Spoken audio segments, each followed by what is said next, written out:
It was a difficult time to start a business, but looking back, it was the best professional decision I ever made. And ironically, I think we're now on another one of those defining moments where, again, you have to have courage and you have to invest ahead of the curve and you have to make thoughtful decisions now, because that's going to pay off in the future.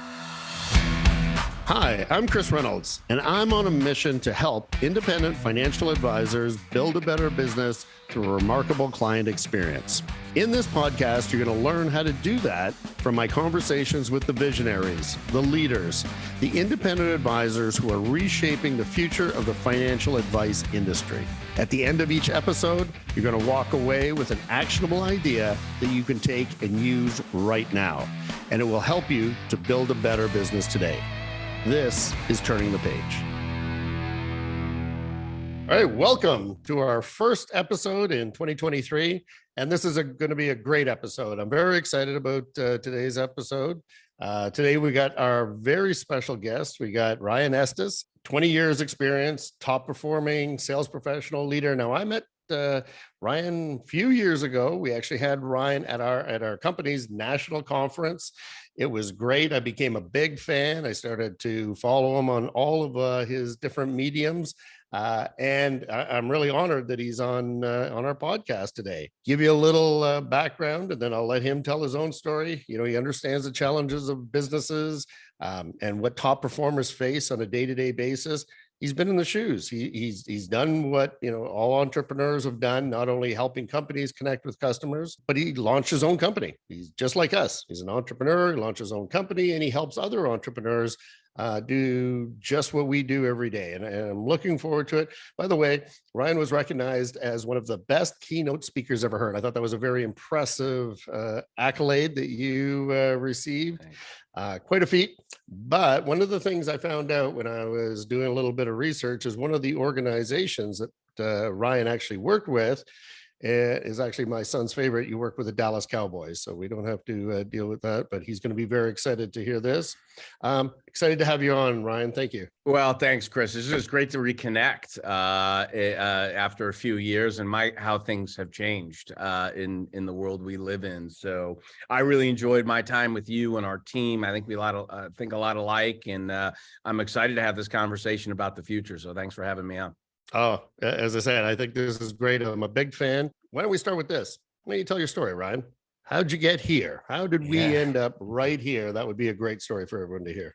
Yeah. So, a little bit of background on me. I grew up in Ohio. I was the son of two school teachers. And when I graduated from college, I wanted to get into sales. And so I worked in advertising communications, my first sales job out of college. And I took to it quickly. I fell in love. And so I literally have been selling professional services, advice, insight, perspective, guidance, strategy, my entire professional career. That's what I built my business around. That's all I know. It's all I do. So, the one-to-one client relationship where you're leveraging your expertise to help a client make good decisions. That's my background. That's my business. So I worked in advertising. I worked my way up. I ran a division of McCann. I was the chief strategy officer, division of a Fortune 500 company. And in 2009, through the Great Recession, which obviously I think you and your listeners, can remember what that was like. Not fondly, but we can remember, that's for sure. And it was a frightening time, and it was a challenging time for,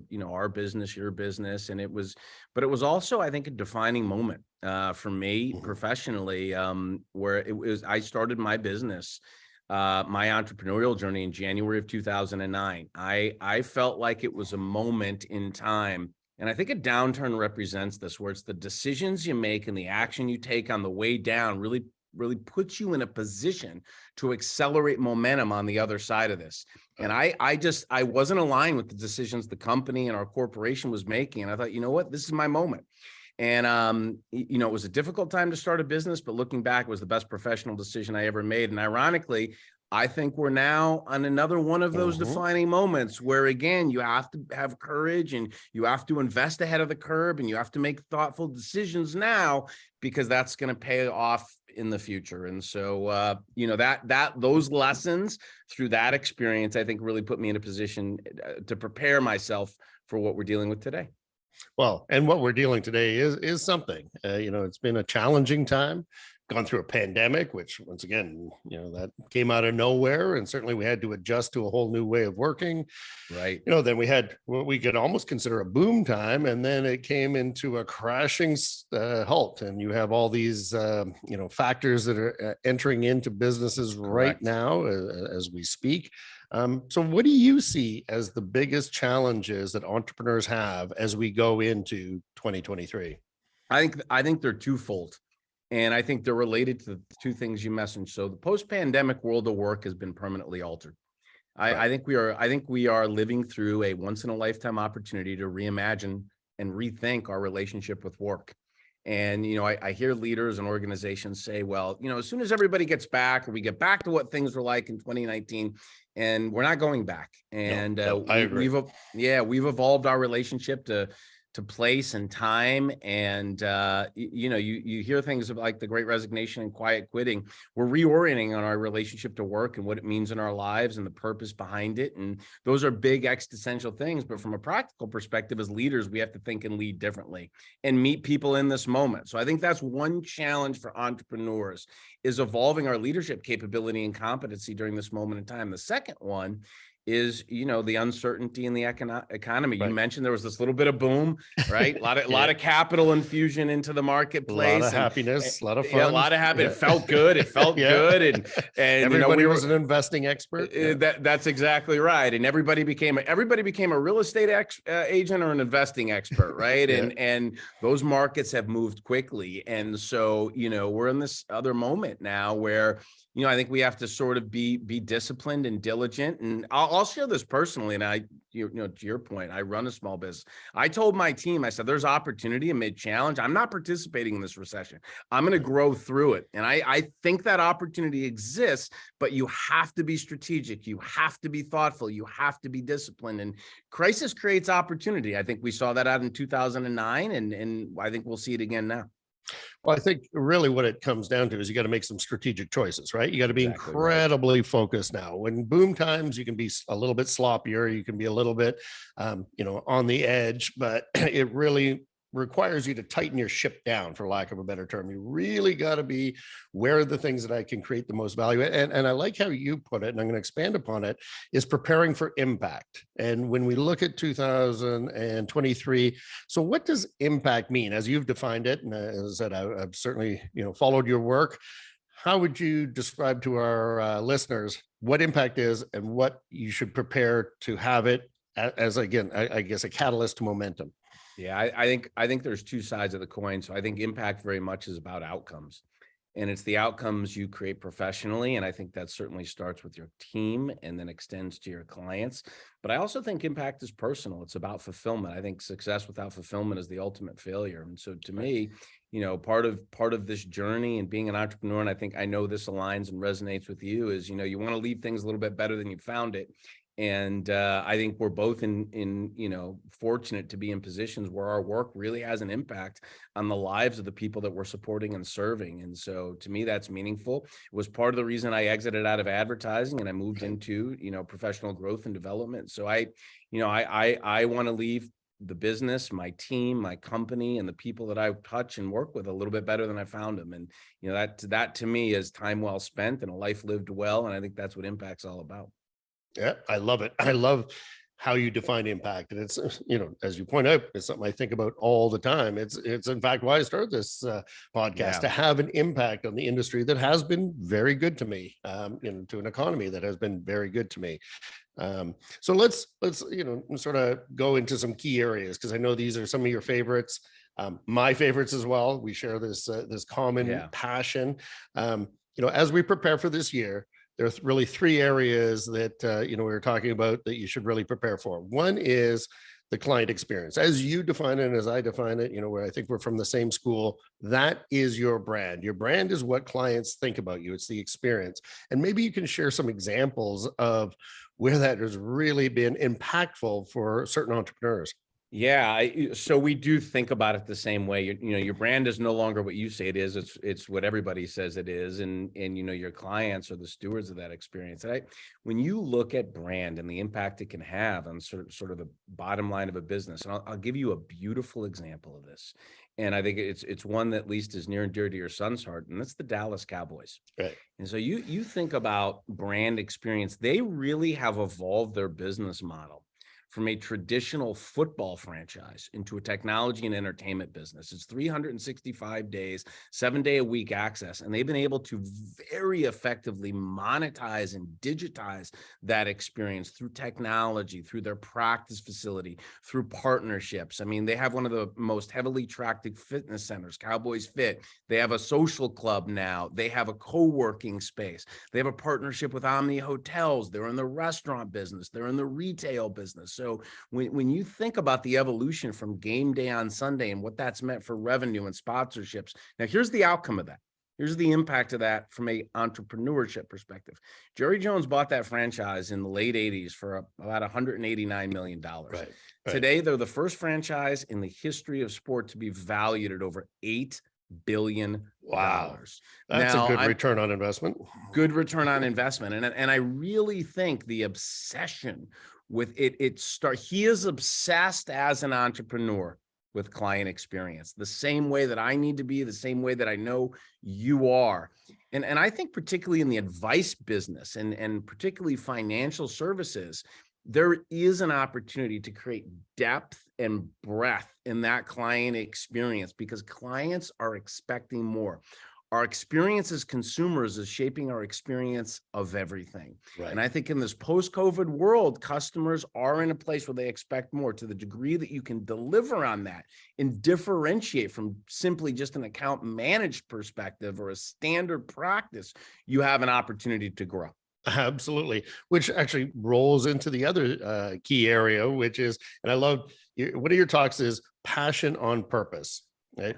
And I love that, that resonates with me and it resonates with a lot of the people I talk to who just love it. So passion on purpose. So how does that play into it? And I think you described a little bit of it. So I'm just going to extend on what you were saying into running the business in this really challenging environment that we're in.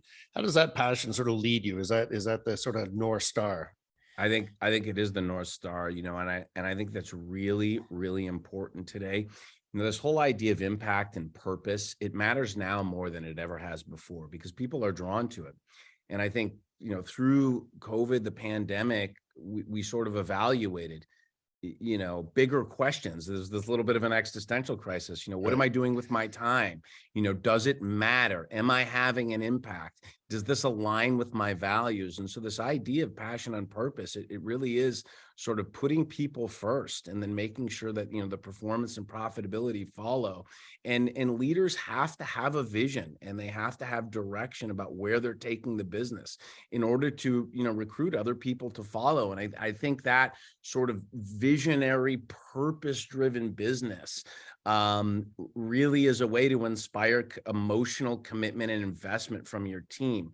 Because without that today, it's hard to grow a business. I mean, companies are having real challenges with recruiting, retention, and engagement. Talent has become the new priority. And it's not something that a lot of, frankly, small business owners always get right. Small business owners are often coming into the business. They're very good practitioners, right? And so they enter the business as, I may be a good management consultant. People listening to this may be good advisors, but scaling a company and layering in talent and managing people, that is a different skill and competency. And I think it is an imperative for, entrepreneurs today to understand those skills in order to scale and grow. But purpose-driven, values-led, it's where it's at. Oh, I absolutely believe it. And you see example after example of where people are just buying into that vision that leader has had, but also clients buy into your vision and what you're trying to do for them. And the more that you can share it and share it in a meaningful way, I think that the more successful you are.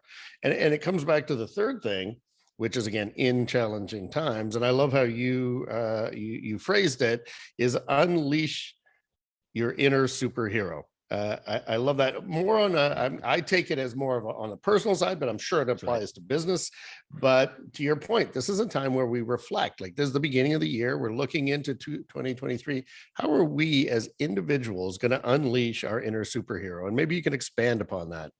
I absolutely can. I think leadership, entrepreneurship, and growth, it's an inside out phenomenon. I see this. I think businesses, and particularly small businesses, they stop growing when the leader in them stops growing. And and so the best investment you can make is an investment in you. Because when you get better, nobody can take that from you. And so, my part of my mantra to leaders and entrepreneurs is stay in the learning lane. Things are happening so fast. Things are changing so fast. The business you're in is going to look very, very different a year from now, 5 years from now. So you have to invest in you and stay ahead of the curve. And, I really, really preach that. It's been critical to me. I know whenever I hit a plateau, whenever my company hits a plateau, I have to look in the mirror because Right. I'm the one that relaxed on my own commitments and my own learning. So, to me, there's so much potential inside each one of us. Don't let it be dormant, and keep investing and nurturing that each and every day so we can show up, prepared to meet this moment and capture the opportunity amid the challenge. I love that. And it actually reminds me of a valuable lesson that my grandmother gave me. And the valuable lesson my grandmother gave me is always focus on your education, whether it's formal education, reading, improving yourself, because she said, and this is someone who has been through some very hard times, it is the one thing that no one can ever take away from you.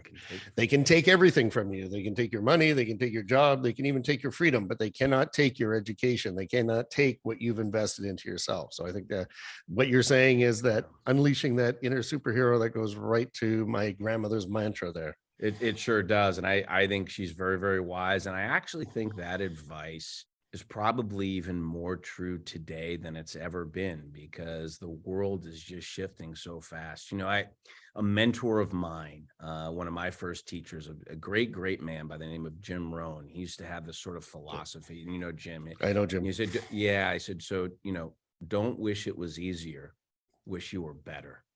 Don't wish for fewer challenges, wish for more skills. Don't wish for fewer problems, wish for more wisdom. And that potential is something we can cultivate and nurture inside each one of us. And so I think focus, invest in you, and opportunity is yours. I love it. Well, now there's a segment of the show which we don't send to you in advance. So these are what I call my rapid fire questions. So I got three questions for you. First thing that comes to your mind. First is, what is your passion? What do you love to do more than anything else? What's the first thing that comes to your mind? Yeah, I think my passion is growth. And so I built, my whole life around it. And you'll see this in my personal life too. Most of my relationships, the people I connect to, I think that's one of the reasons you and I connected so easily, is we share this passion for growth. And it's growth personally, it's professionally. A lot of my friendships, the people I'm around, there's a lot of growth orientation. So, I'm passionate about potential and the potential that exists inside me. So I'm curious. I'm a student. I love learning, and that's a big part of who I am. I love it. What was your most memorable client interaction?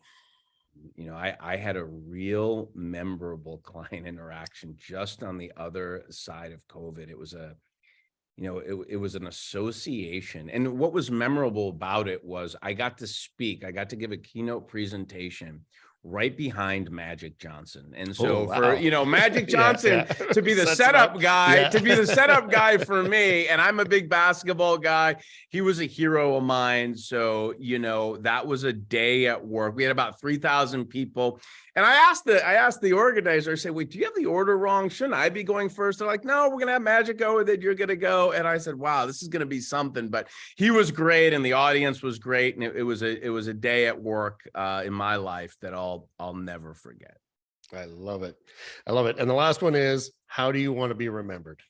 I want to be remembered by somebody who created impact, who left the world and the people that he touched and the lives of the people he cared about a little bit better than he found them. Well, I think that's a pretty good way to live. Now I'm very excited. My rant, summary of what we talked about, right? This year is going to be challenging. Like, there's no doubt about it. But as you said, this is the time to unleash your inner superhero. This is the time to really work on yourself, work on improving your business, focus on making an impact on client experiences, on building business and a life that you love, which is another one of your lines, by the way, that I. So final, Ryan, we were just talking about before, you have a book coming out. I can't wait. You say in the spring, and it's preparing for impact, what we've really been talking about. Maybe talk a little bit about your motivation there. And if people want, how do they get it? Yeah. So, I think the motivation very similar to sort of your purpose doing this podcast. I'm fortunate. I get to do a lot of professional keynote speaking. It's where you and I met, you mentioned at your conference, and, that's an hour. And I love live events because I love interacting with people. There's an energy that's palpable. It's like nothing else. But it's an hour, and I wanted to leave a bigger imprint and something behind that provides deeper perspective and sort of my journey, my philosophy, my story. And so, the book, I would say it's part sales, part leadership.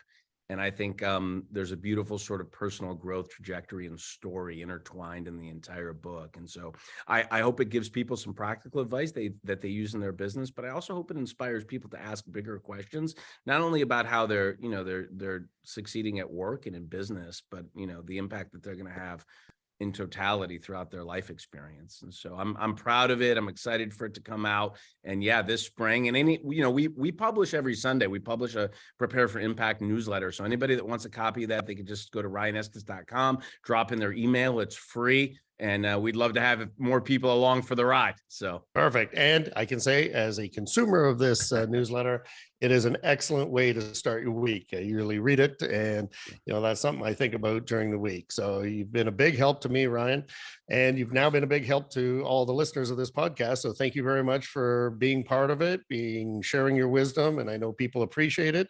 I also, talk to my listeners. What did you learn about today? Make some notes. And how will you actually implement the concepts that Ryan talked about? That's your big challenge for 2023. And if you ever want to talk about it, as everyone knows, I love to do virtual coffees with the people, with my listeners, and we've had some great conversations. So keep that up. Ryan, thank you so much. I don't know if you have any final words for our listeners. No, my final thought would be, and thank you. I really enjoyed connecting. I'm a big fan of your work, and I'll leave the listeners with something that I learned from you, and it's a quote that I still reference today, and I think it's very applicable to this year. It's that, more isn't better, better is better. And this year is going to require some discipline and focus, but if you can focus on the right things, go deep, create breadth in your relationships.